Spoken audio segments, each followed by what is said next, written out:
আসসালামু আলাইকুম। সম্মানিত চাকরি প্রার্থী ভাই বোনেরা সকলে কেমন আছেন? আশা করি আলহামদুলিল্লাহ সকলে ভালো আছেন। আমিও আপনাদের আলহামদুলিল্লাহ ভালো আছি। আমরা ইতিমধ্যে ২০টি ক্লাস করেছি। আজকে আমাদের ২১ নম্বর ক্লাস অনুষ্ঠিত হবে ইনশাআল্লাহ। আমরা সূরা আল বাকারা পড়েছি এবং সূরা আল আনআম পড়েছি। আমরা সূরা আন নিসার উপর আলোচনা করতেছিলাম। তারই ধারাবাহিকতায় আমরা আলোচনা করব ইনশাআল্লাহ। তাহলে আমরা আমাদের ক্লাসে চলে যাই। ১৯তম শিক্ষক নিবন্ধন প্রস্তুতি অনলাইন কোর্স সহকারী শিক্ষক ইসলাম শিক্ষা। লেকচার ২১। আমাদের সূরা নিসার পূর্বের আলোচনার ধারাবাহিকতায় আজকের যে প্রথম আমাদের যে প্রশ্ন সেটা হলো সূরা নিসার ২৩ নম্বর আয়াত অনুযায়ী আমাদের প্রথম যে প্রশ্ন সেটা হলো মুহাররামাত শব্দের অর্থ কী?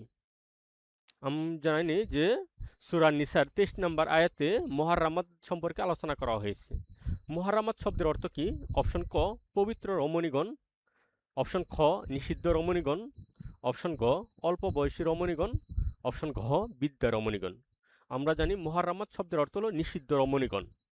যে সকল মহিলাদেরকে বা মেয়েদেরকে পুরুষের জন্য বিবাহ করা হারাম তাদেরকে বলা হয় মুহাররামাত।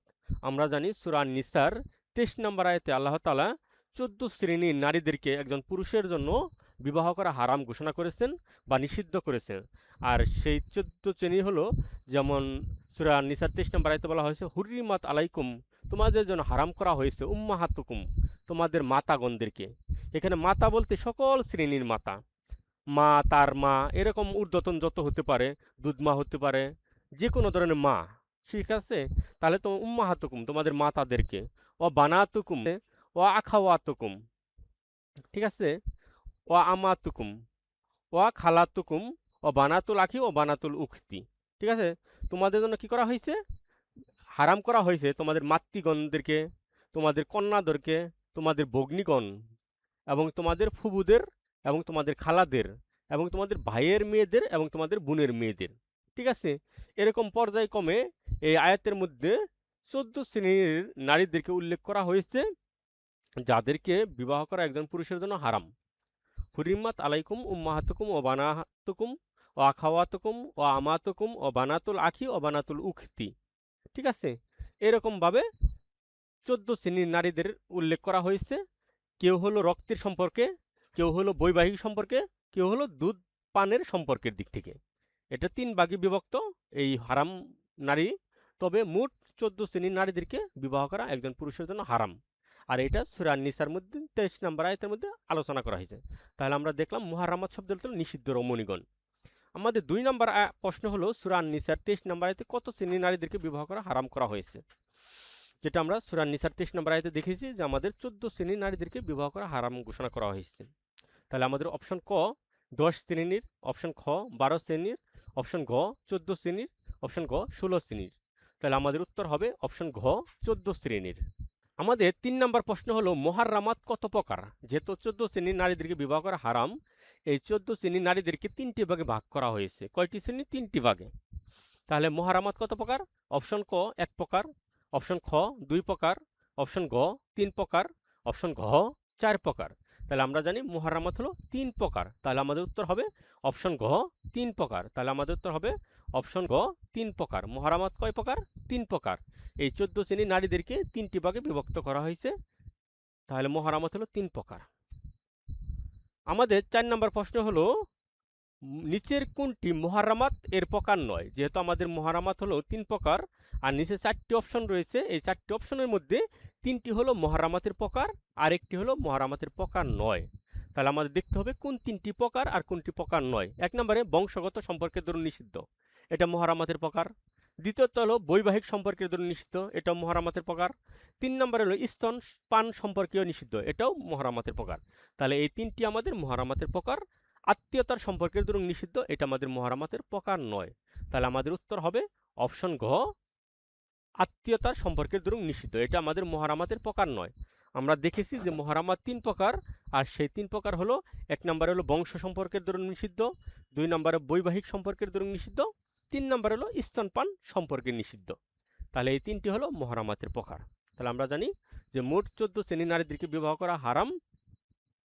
তার মধ্যে ৩টি ভাগে ভাগ করা হয়েছে। একটি হলো বংশ সম্পর্কের নারী, দ্বিতীয়ত বৈবাহিক সম্পর্কে নারী, তৃতীয় স্তনপান। এই ৩টি কারণে মুহাররামাত হয়ে থাকে। আমাদের 5 নাম্বার প্রশ্ন হলো বংশগত সম্পর্কের দরুন নিষিদ্ধ মহিলা কত প্রকার? আমরা যে দেখলাম যে বংশীয় কারণে কিছু মহিলা বা কিছু নারীদেরকে বিবাহ করা হারাম। আর এই হারাম কত প্রকার? এই হারাম হলো 7 প্রকার। কি কি? হলো মাতাগণ, সকল প্রকার মাতা। 2 নম্বরে কন্যাগণ, যত প্রকার কন্যা রয়েছে। 3 নম্বরে বোন, যত প্রকার বোন রয়েছে। 4 নম্বরে ফুবু, 5 নম্বরে খালা, 6 নম্বরে ভাইয়ের মেয়ে, 7 নম্বরে বোনের মেয়ে। এই 7টি শ্রেণী যারা রয়েছে, এই 7 শ্রেণীর নারীদেরকে রক্তের সম্পর্কের কারণে বা বংশগত কারণে বিবাহ করা নিষিদ্ধ। তাহলে আমরা 5 নম্বরে যে আমাদের প্রশ্ন ছিল বংশগত সম্পর্কের দরুন নিষিদ্ধ মহিলা কত শ্রেণীর, কত প্রকার? তাহলে আমাদের উত্তর হবে অপশন খ, 7 প্রকার। 1 নম্বরে উম্মাহাতুকুম, 2 নম্বরে বানাতুকুম, 3 নম্বরে আখাওয়াতুকুম, 4 নম্বরে আমাতুকুম, 5 নম্বরে খালাতুকুম, 6 নম্বরে বানাতুল আখি, 7 নম্বরে বানাতুল উখতি। এই 7 শ্রেণীর নারীদেরকে বিবাহ করা বংশীয় সম্পর্কের কারণে হারাম। 1 নম্বরে মা গণ, 2 নম্বরে কন্যাগণ, 3 নম্বরে ভগ্নীগণ, 4 নম্বরে ফুবুগণ, 5 নম্বরে খালাগণ, 6 নম্বরে ভাইয়ের কন্যাগণ, 7 নম্বরে বোনের কন্যাগণ। তাহলে এই 7টি শ্রেণী হলো বংশগত বা রক্তের সম্পর্কের দরুন নিষিদ্ধ মহিলা। তাহলে আমাদের মোট প্রকার যেহেতু 14 প্রকার, তার মধ্যে অলরেডি আমরা 7 প্রকার পেয়ে গেলাম, যারা হলো বংশীয় সম্পর্কের কারণে দরুন হারাম। তাহলে আমাদের বাকি রইল কয় প্রকার? বাকি রইল আর 7 প্রকার। এই 7-এর মধ্যে কিছু রয়েছে স্তনপান সম্পর্কে, আর কিছু রয়েছে বৈবাহিক সম্পর্কে।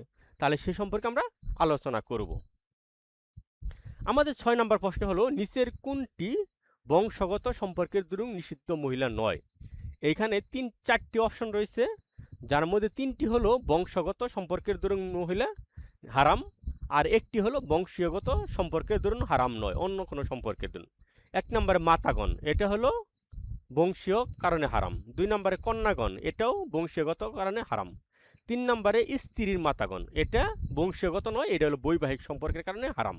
4 নম্বরে ভগ্নীগণ, এটা হলো বংশীয়গত কারণে হারাম। তাহলে আমাদের পাওয়া গেল অপশন গ, যেটা আমাদের কি, এটা হলো বৈবাহিক কারণে স্ত্রীর মাতাগণ হারাম, তবে রক্তের সম্পর্কের ধরন বা বংশীয়গত হারাম নয়। তাহলে আমাদের উত্তর হবে অপশন গ, স্ত্রীর মাতাগণ। এটা আমাদের বৈবাহিক কারণে হারাম, তবে বংশগত কারণে হারাম নয়। আমাদের 7 নম্বর প্রশ্ন স্তন সম্পর্কীয় নিষিদ্ধ মহিলা কত প্রকার? যে দুধ পান, আমরা জানি যে আমাদের রাসূল সাল্লাল্লাহু আলাইহি ওয়াসাল্লামের দুধ মাতা ছিল সাদিয়া, হালিমাতুস সাদিয়া। আরবের তখন প্রথা ছিল দুধ মা বা অন্যের নিকট দুধ পান করার জন্য দেওয়া হতো। এই দুধ পান কারণে যাদেরকে 2 প্রকার মহিলাদেরকে বিবাহ করা হারাম। তাহলে অপশন ক 2 প্রকার, অপশন খ 3 প্রকার,